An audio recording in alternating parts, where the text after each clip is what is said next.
আজি কাৰ্বি আংলঙৰ গোটেই ঘটনা প্ৰবাহক লৈ কাৰ্বি ৰাইজৰ প্ৰতিনিধি মণ্ডলৰ সৈতে ৰাজ্য চৰকাৰ আৰু কাৰ্বি আংলং স্বায়ত্ত শাসিত পৰিষদৰ এখন ত্ৰিপাক্ষিক বৈঠক অনুষ্ঠিত হয়।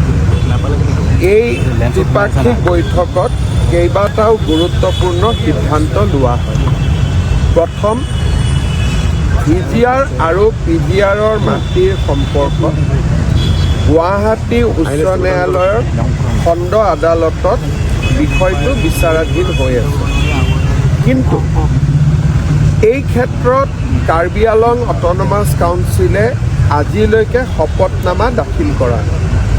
তাৰ কাৰণে গোটেই বিষয়বস্তুটো এতিয়ালৈকে আদালতত সমাধান হোৱা নাই।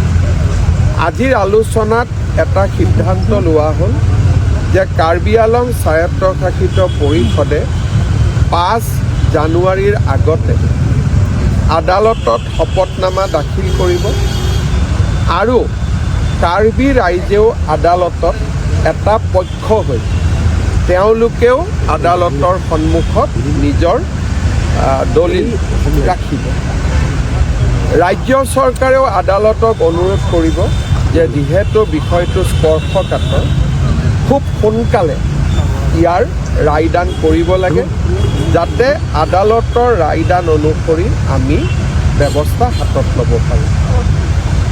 খেৰণিৰ ভিজিআৰ পিজিআৰত যিমানবিলাক চৰকাৰী কাৰ্যালয় আছে, সেই কাৰ্যালয়সমূহ আমি ভিজিআৰ পিজিআৰ এলেকাৰ পৰা আমি উঠাই লৈ আহিম আৰু ভিজিআৰ পিজিআৰৰ বাহিৰলৈকে লৈ যাম। তৃতীয়তে, খেৰণিত ভিজিআৰ পিজিআৰৰ খালী মাটি 8,000 বিঘা আছে। এই 8,000 বিঘা খালী মাটি কাউন্সিলে ফেন্সিং কৰিব আৰু বনানীকৰণ কৰিব, যাতে ভৱিষ্যতে কোনেও তাত দখল ল'ব নোৱাৰে। যিজন ব্যক্তিৰ পুলিচৰ গুলীচালনাত মৃত্যু হ'ল, কাউন্সিলে তেখেতক এটা চাকৰি দিব। ৰাজ্য চৰকাৰে অতিৰিক্তকৈ 10 লাখ টকাৰ ক্ষতিপূৰণ দিব।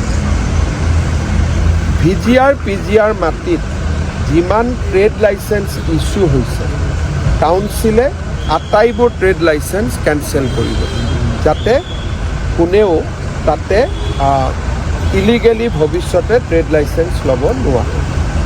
ইয়াৰ উপৰিও কাৰ্বি আংলঙৰ ভিজিআৰ পিজিআৰৰ মাটিক বাদ দি বিভিন্ন ডিপাৰ্টমেণ্টৰ মাটিও মানুহে এনক্ৰ'চ কৰি থৈছে। ইৰিগেশ্যন, ছইল কনজাৰ্ভেশ্যন ডিপাৰ্টমেণ্টৰ মাটিও এনক্ৰ'চ কৰি থৈছে। যিবিলাক ডিপাৰ্টমেণ্টৰ মাটি এনক্ৰ'চ হৈ আছে, তাতে কাউন্সিলে এভিকশ্যন আৰম্ভ কৰিব। অহা 17 জানুৱাৰী আমাৰ দ্বিতীয় লানি আলোচনা আৰম্ভ হ'ব। তেতিয়ালৈকে হাইকোৰ্টৰ পৰাও আমি এটা সুবিচাৰ পাম বুলি আশা কৰিছোঁ। এই আলোচনাখিনিৰ উপৰিও কাৰ্বি আংলঙৰ কাউন্সিলৰ কেইবাখনো rules, conduct of election rules, land alienation rules আদি বিভিন্ন ৰুলছ ৰাজ্য চৰকাৰৰ বিচাৰাধীন হৈ আছে। এই ৰুলছ আৰু আইনবিলাকো ৰাজ্য চৰকাৰে সোনকালে অনুমোদন দিয়াৰ ব্যৱস্থা কৰিব। আজি এই গোটেইখিনি আলোচনা হ'ল, আৰু বহুখিনি কথা আলোচনা কৰিব বাকী আছে। 16 বা 17 জানুৱাৰীত আমাৰ দ্বিতীয় লানি আলোচনা আৰম্ভ হ'ব। চাওক, মই ইয়াতে তৃতীয় পক্ষ বা দ্বিতীয় পক্ষৰ কথা নকওঁ। এই গোটেই ঘটনাটোৰ লগত এইটো এনেকুৱা নহয় যে এইটো কিবা দুটা গোষ্ঠীৰ সংঘৰ্ষ। ইয়াৰ লগত বহুদিনীয়া অমীমাংসিত কিছু প্ৰশ্ন জড়িত হৈ আছিলে।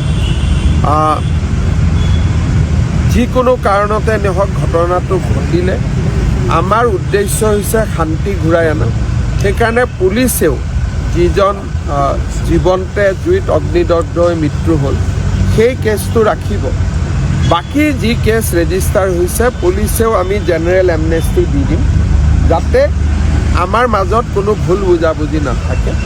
আৰু ৰাজ্য চৰকাৰ, কাৰ্বি আংলং কাউন্সিল আৰু চিভিল ছ'চাইটি বা আন্দোলনকাৰী পক্ষ বা আন সকলো ৰাইজক লৈ আমি খেৰণীত শান্তি প্ৰতিষ্ঠা কৰিম, কাৰ্বি আংলঙত আমি শান্তি প্ৰতিষ্ঠা কৰিম।